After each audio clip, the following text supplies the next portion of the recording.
Research shows caregivers of relatives with dementia often rely heavily upon their religious faith to cope with the burden of caregiving. Tell me, what were Dave's first symptoms? Dave first started having symptoms probably about 3.5 years ago, and I noticed he was starting to forget things and sometimes couldn't find a word, which a lot of us do when we get old. And so I thought, well, I need to get with a neurologist, find out what's going on, and see what we could do to slow it down or stop it.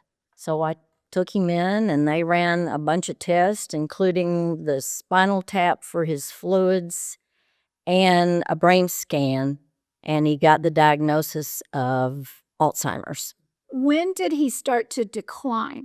It was gradual at first, and probably I've noticed the most decline over the last year and a half.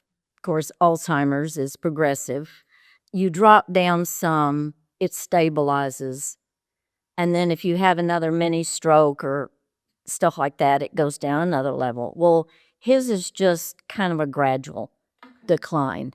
Okay. And some days I'm surprised at what he could remember the day before that he can't remember the next day. The very next day. Did he suffer from depression at any point? No, he hasn't. What he does that has surprised me, it's the quick temper and the over-the-top anger where he's cursing at me. Mm-hmm. And that has been a big surprise and probably the hardest thing for me to deal with because it hurts my feelings. On a realistic level, I know that's not him.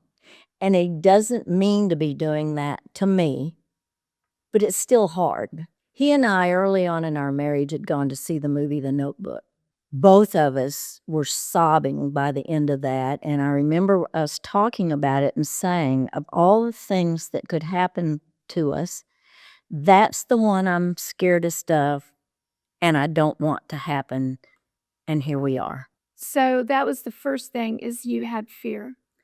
Fear, and it was kind of like, and I didn't do it in front of him, I just had to go cry because the grief for losing your soulmate, your partner, is so overwhelming at the beginning until you come to grips with it. Then I could move forward and see, okay, how do we plan for this? What can I do that would make a difference?